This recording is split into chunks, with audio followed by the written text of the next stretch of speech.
Alors que les jeunes de son âge ont rejoint les salles de classe, c'est sous le capot d'une voiture qu'Oussama Ali passe généralement ses journées.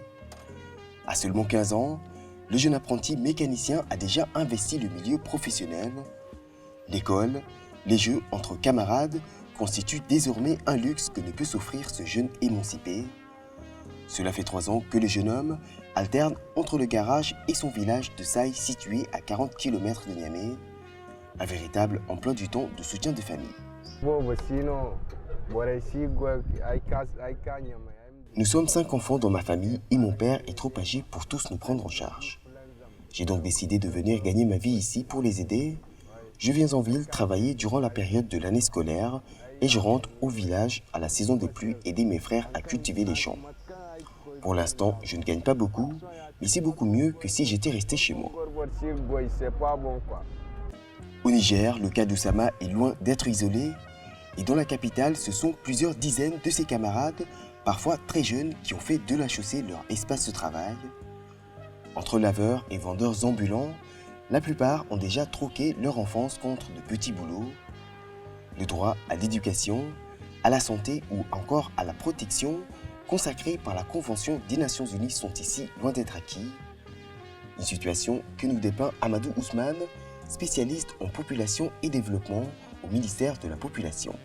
Souvent on dit bon, travail des enfants, on indexe les parents directement, mais souvent c'est les enfants eux-mêmes, c'est pour leurs propres besoins. Aujourd'hui, quand vous prenez le cas du Niger, c'est un pays vraiment qui a une population très jeune, un pays qui se caractérise par des tailles de ménages très élevées. Les parents, souvent avec la dégradation des conditions de vie, ont du mal à subvenir aux besoins de ces enfants-là. Et l'enfant lui-même, quand il a à un certain âge, il se dit que je peux me battre moi-même. Sortir dans la rue, moi-même, aller me débrouiller pour faire face à mes besoins, face à l'incapacité des parents. Famille nombreuse et pauvreté seraient ainsi les principales causes de cette émancipation professionnelle prématurée. Près de 48% des jeunes âgés de 5 à 14 ans auraient ainsi troqué leur cartable avec un petit boulot. Et c'est dans le centre de Niamey que les chiffres se transforment en réalité. Nous sommes au rond-point total et c'est un véritable ballet qui s'opère au rythme des feux tricolores. Ici, le rouge donne le coup d'envoi pour la dizaine de jeunes qui longent la chaussée. Nettoyer des pare-brises, vendre un sachet d'eau ou une bricole aux automobilistes stationnés, tout est bon pour récolter une pièce de monnaie. Voici le quotidien de Mahamadou et de ses désormais collègues. À raison de 25 francs pièce, le jeune homme se faufile entre les voitures pour écouler ses sachets d'eau. Un exercice dangereux, mais pour lui toujours mieux que les bons de l'école. J'ai arrêté l'école parce que je n'aimais vraiment pas. Je suis venu à Niamey pour trouver du travail, mais en attendant, je n'ai que ça. J'ai un stock d'eau à écouler tous les jours et je peux gagner jusqu'à 10 000 francs CFA par mois.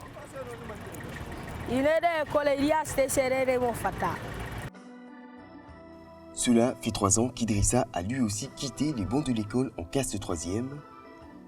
Depuis lors, c'est dans la plomberie que s'est recyclé le jeune homme de 18 ans. Et aujourd'hui, chez Anglaise et Lavabo n'ont plus de secret pour lui. J'ai commencé la plomberie il y a 1 an parce qu'à l'école je ne m'en sortais pas et mes parents n'avaient plus les moyens de payer mes études. Aujourd'hui, je suis une formation en plomberie et mon patron me permet même de faire des installations, ce qui me permet de travailler en même temps que j'apprends le métier. Djibril et son ami ne sont toutefois pas des apprentis comme les autres. Ici, leur patron Ibrahima fait aussi office de formateur. Les 2 jeunes hommes bénéficient d'une formation offerte par le Fonds d'appui à la formation professionnelle et à l'apprentissage, le FAFPA, des candidats au chômage auxquels les autorités offrent une seconde chance d'insertion professionnelle. Nous finançons des formations à l'intention des jeunes âgés de 15 à 25 ans qui n'ont pas eu la chance d'aller à l'école ou qui ont abandonné l'école très tôt. Nous avons le pôle atelier où l'enfant est mis avec un professionnel du métier qui va l'apprendre pratiquement dans son atelier et un autre pôle, le centre de formation où l'enfant fait les cours théoriques. Accompagner, former et à la limite protéger semblent néanmoins les seules solutions dont disposent les autorités locales. Si elles ne peuvent empêcher l'émancipation professionnelle des enfants, Ces dernières ont à cœur de protéger cette couche vulnérable qui représente près de 70% de la population, de jeunes travailleurs souvent victimes d'exploitation, pour la plupart par leur propre entourage.